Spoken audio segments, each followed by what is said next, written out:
Assalamualaikum warahmatullahi wabarakatuh. Alhamdulillah wassalatu wassalamu ala rasulillah. Kita langsung melanjutkan materi yang saya sampaikan di beberapa waktu yang tadi.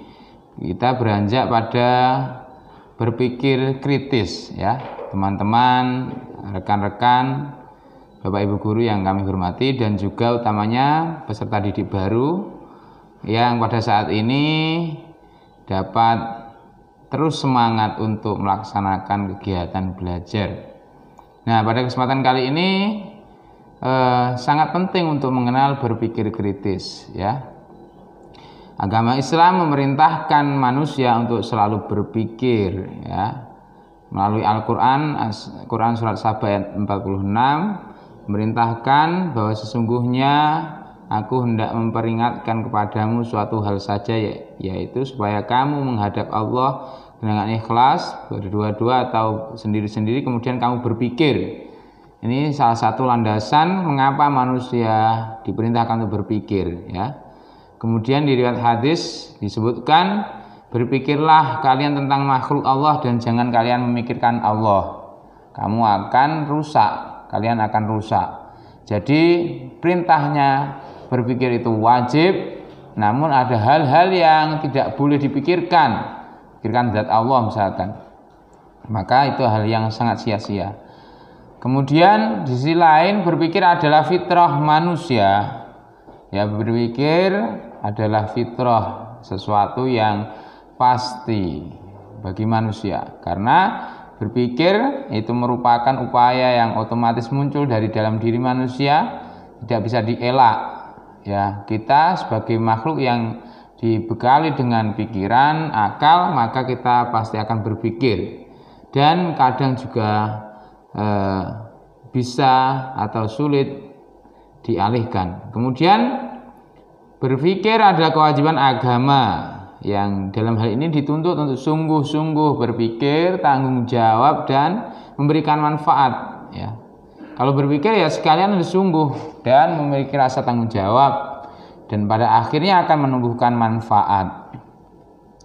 Ya, kemudian tadi sudah saya sampaikan bahwa ada hal yang tidak boleh dipikir. Ya, ini tentang zat Allah. Semua boleh dipikir kecuali itu. Kemudian kita beranjak dari perintah berpikir yang dilandaskan oleh Al-Qur'an dan hadis tadi, ya ini pengertian berpikir kritis. Di masa pandemi seperti ini, semua orang bahkan itu bisa mengakses berhubungan melalui online, melalui jaringan-jaringan, ya, termasuk pembelajaran yang daring, e-learning dan lain sebagainya. Maka kita seringkali menemui berita yang itu semacam hoax, berita yang tidak benar. Maka kita harus kritis dalam hal ini. Berpikir dalam artinya aktivitas yang sifatnya mencari ide atau gagasan dengan menggunakan berbagai ringkasan yang masuk akal. Kemudian kritis itu cermat, seksama.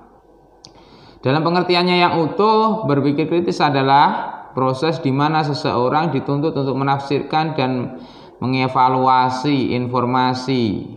Dia menerima informasi, kemudian dipahami dengan seksama, kemudian informasi tadi dievaluasi benar atau tidak, sesuai dengan kenyataan atau tidak. Itu harus kita telaah lebih lanjut. Itu pengertian berpikir kritis.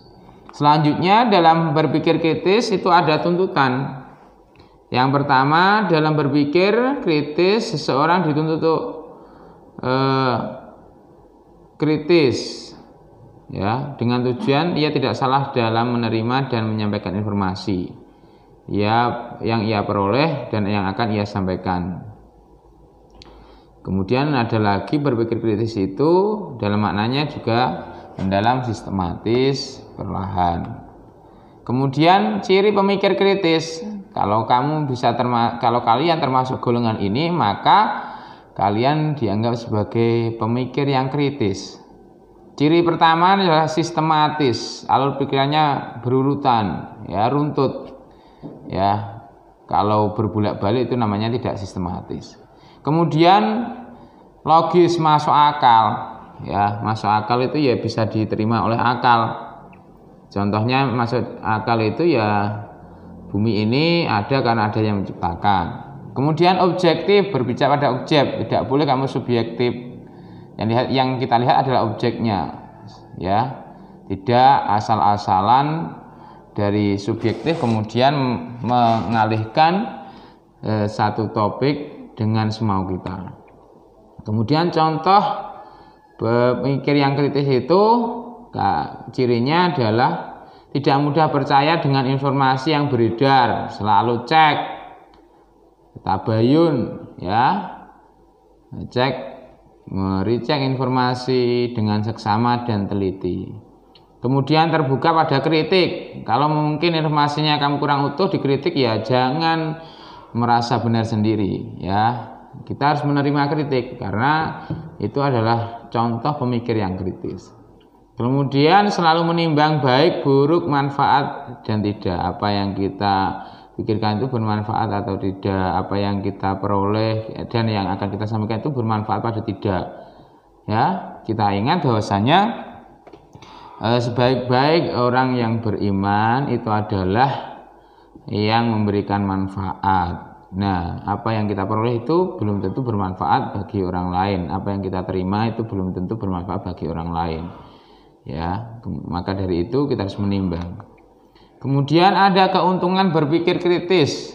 Mengapa harus berpikir kritis? Tadi bolak-balik dikatakan berpikir itu penting, berpikir itu wajib. Kemudian utamanya berpikir kritis. Keuntungannya apa sih? Yang pertama, tidak mudah tertipu. Kalau kamu kritis mendalam, berpikirnya tidak mendasar, tidak sederhana seperti bawaan manusia itu kan berpikirnya dangkal, kemudian sederhananya tidak mendalam, kemudian tergesa-gesa, ya. Kalau kita berpikir kritis maka tidak mudah tertipu, kemudian lebih tepat menentukan pilihan, ya, mudah meyakinkan orang lain karena pijakannya itu faktual, fakta. Kemudian dewasa dalam berargumen, kemudian bijak dalam menilai semua jenis berita, ya. Itu berita yang kita peroleh melalui berbagai sumber berita, bisa dari TV, bisa dari majalah, koran, kemudian bisa dari berita-berita online yang setiap detik itu ada, kita lebih bijak. Kemudian tidak salah mengambil keputusan, ya, karena pijakannya kuat, kemudian informasinya utuh, maka tidak salah mengambil keputusan. Kamu misalkan sekolah di sini karena semua yang kamu potret informasinya utuh, maka tidak salah mengambil keputusan.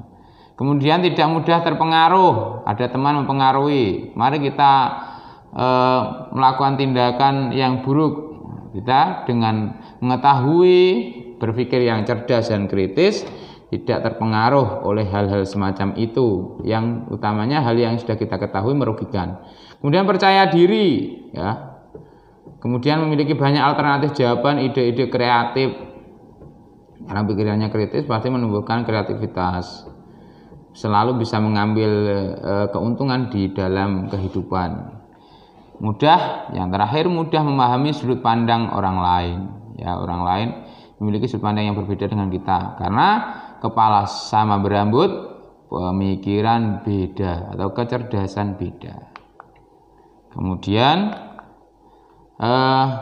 ada hal-hal dalam berpikir kritis yang harus kita sikapi, yakni menyikapi berita, ya. Dalam menyikapi berita yang selalu nongol dalam setiap saat, ya, termasuk dalam pendidikan yang informasi dari guru dan yang sebagainya, nanti kita harus biasakan bertanya pada dua hal.